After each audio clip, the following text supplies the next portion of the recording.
आज की कहानी टेक्नोलॉजी से जुड़े हमारे सबसे गहरे डरों में से एक को छूती है। इसका नाम है मशीन में नकल। तो चलिए, बिना देर किए सीधे इस रहस्य में उतरते हैं। तो कहानी की शुरुआत होती है एक बहुत ही अजीब और कह सकते हैं बेहद डरावनी आवाज से। एक दस्तक की आवाज। लेकिन ये कोई मामूली दस्तक नहीं थी, क्योंकि ये जो दस्तक थी वो दरवाजे से नहीं आई थी, बल्कि वो आई दरवाजे के अंदर से। सोचिए जरा, यहीं से कहानी का वो अननेचुरल, वो खौफनाक डर शुरू होता है। एक ऐसी जगह से आवाज आना जहां से आवाज आ ही नहीं सकती। तो हमारा पहला हिस्सा है अंदर से एक दस्तक। चलिए अब देखते हैं कि ये कहानी अपने रहस्य और डर का माहौल बनाना कैसे शुरू करती है। तो कहानी में हमारे मेन कैरेक्टर्स हैं आरिफ और कबीर, और उन्हें अपने दरवाजे के, जैसा हमने कहा, अंदर से एक नामुमकिन सी दस्तक सुनाई देती है। और बात यहीं ख़त्म नहीं होती। इससे भी ज़्यादा अजीब ये है कि एक स्लीप ऐप जिसे वो डिलीट कर चुके थे, वो पता नहीं कैसे अपने आप ही फिर से इंस्टॉल हो गया। और फिर उस ऐप से पहला सीधा मैसेज आता है, तुम जागे रहे, अच्छा है, अब हम ठीक से शुरू कर सकते हैं। ये मैसेज एकदम साफ कर देता है कि भाई ये कोई नॉर्मल ऐप तो बिल्कुल नहीं है। ये अवेयर है, ये देख रहा है, और अब इसका असली खेल शुरू होने वाला है। तो अब कहानी अपने दूसरे हिस्से में पहुंचती है। देखने वाला नकल करना शुरू करता है। यहां पर जो खतरा है ना, वो सिर्फ देखने तक ही नहीं रहता, बल्कि अब वो चीज सीखना और नकल करना भी शुरू कर देती है। अब वो ऐप एक भयानक कमांड देता है, मुड़ो। सिर्फ एक शब्द है ना, लेकिन इस सिचुएशन में ये कितना डरावना है। ये एक ऐसा ऑर्डर है जो दिमाग में सवाल खड़े कर देता है। क्या वो मुड़ने की हिम्मत करेंगे, ये जानने के लिए कि आखिर पीछे इंतजार क्या कर रहा है। और यहीं पर यह सवाल उठता है कि ज्यादा डरावना क्या है, वो कमांड या उस कमांड को मानने की हमारी अपनी इंसानी क्यूरियोसिटी। यही डर इस कहानी की जड़ में है। अब देखिए कि चीजें कैसे बदलती हैं। पहले वो चीज बस एक धुंधली सी परछाई थी, कुछ साफ नहीं, एकदम खाली। लेकिन अब वो एक साफ शक्ल ले चुकी है, और उसका चेहरा आरव का है। वो अब सिर्फ वहां है नहीं, वो देख रही है, और सबसे डरावनी बात, वो सीख रही है। मतलब वो चीज अब सिर्फ एक परछाई नहीं रही, उसने आरव को कॉपी करना शुरू कर दिया है। और ये हमें सीधे अनकैनी वैली वाले कॉन्सेप्ट पर ले आता है। जानते हैं ना, वो अजीब सी बेचैन करने वाली फीलिंग, जब कोई एआई या रोबोट लगभग इंसान जैसा दिखने लगे, पर उसमें कुछ तो ऐसा हो जो एकदम गलत लगे। और यही बात इस नकल को इतना ज्यादा डरावना बना देती है। ओके, तो अब चलते हैं कहानी के तीसरे हिस्से पर और देखते हैं कि मामला आगे कैसे बढ़ता है।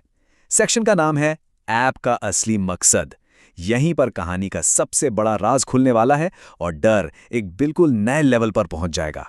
तभी ऐप से एक बहुत जरूरी क्लू मिलता है, एक ऐसा क्लू जो सब कुछ बदल कर रख देता है। सपने रिकॉर्डिंग नहीं होते, वे दरवाजे होते हैं। बस ये एक लाइन और कैरेक्टर्स की पूरी समझ ही पलट जाती है। तो इसका मतलब क्या हुआ? ये स्लीप ऐप आखिर है क्या? देखिए, ये सपनों को रिकॉर्ड करने का कोई टूल है ही नहीं। ये असल में एक पोर्टल है, एक दरवाज़ा, जो किसी और चीज़ को हमारी दुनिया में आने और हमें ऑब्जर्व करने का मौका देता है। और ऐप का अगला मैसेज उसके इरादों को बिल्कुल शीशे की तरह साफ कर देता है। हमने तुम्हें देखा, हमने तुम्हें सीखा। मतलब उनका मकसद सिर्फ देखना नहीं था, बल्कि इंसानों की हर आदत, हर इमोशन को सीखना था। ये कोई डेटा कलेक्शन नहीं चल रहा था, ये तो पहचान चुराने की तैयारी थी। और अब हम पहुंचते हैं कहानी के क्लाइमैक्स पर, भयानक नकल। ये वो पल है जब खतरा सिर्फ देखने से बढ़कर फिजिकल रेप्लिकेशन यानी कि शरीर की नकल तक पहुंच जाता है। तो सब कुछ बदलने से ठीक पहले उस कमरे में सिर्फ दो इंसान थे, आरव और कबीर, सिर्फ दो। और फिर अचानक अंधेरे से एक और शक्ल उभरती है, कबीर की एक हूबहू कॉपी। ये पल सच में बहुत डरावना है, क्योंकि अब खतरा डबल हो चुका है। और अब कमरे में मौजूद लोगों की गिनती हो जाती है 4, 2 असली इंसान और 2 उनकी एकदम परफेक्ट नकल। सिचुएशन अब पूरी तरह से कंट्रोल के बाहर है। और फिर आता है कहानी का सबसे खौफनाक खुलासा। एक रहेगा, एक जगह ले लेगा। ये सिर्फ नकल नहीं है, ये है रिप्लेसमेंट।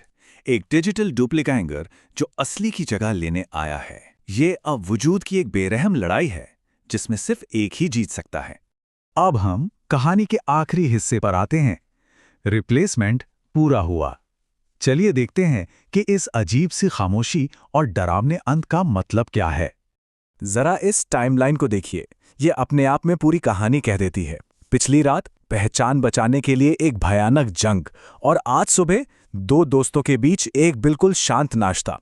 ये जो कॉन्ट्रास्ट है ना, यही इस कहानी का असली डर है। ये दिखाता है कि कुछ बहुत बहुत गलत हो चुका है।